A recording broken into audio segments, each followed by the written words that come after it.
Hello again, and welcome to this opportunity to reflect on one of the Psalms.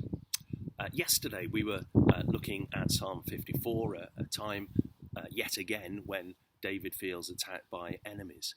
Today, in Psalm 55, though, the situation is a bit different. It's a longer psalm, a psalm when he still feels under attack, but this time the emphasis is that the attack is coming from a friend.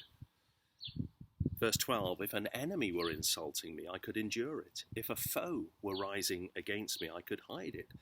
But it is you, a man like myself, my companion, my close friend, with whom I once enjoyed sweet fellowship at the house of God as we walked about among the worshippers. Have you ever been betrayed by a friend? Have you ever been let down by somebody that you considered to be so close, so loving towards you, that they've broken their promise, they've hurt you? And sometimes somehow the pain is kind of magnified, isn't it? It feels so much more harsh because we care about the relationship and we care about that person. It is unfortunate, but it is realistic to say that that's real life. That's what happens. Sometimes our closest friends let us down.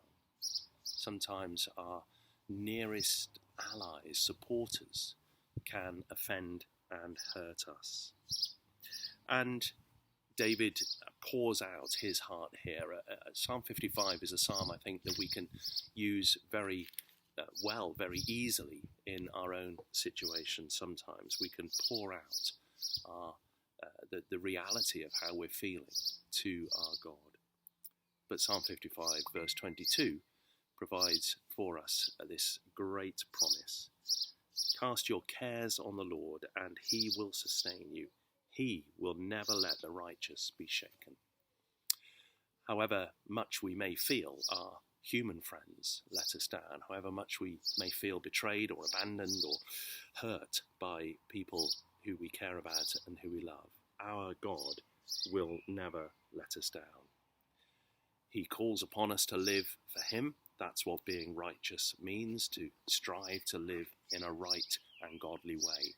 And his promise is that he will never let the righteous be shaken. The reality is that shaking will happen, but that solid ground underneath the shaking will be maintained, because that's where God is. And sometimes we need to go through the quaking and the shaking to remember to come back to him. So friends, if your friends are letting you down, remember this: God is with you, God will sustain you, and God will keep you. Let's pray.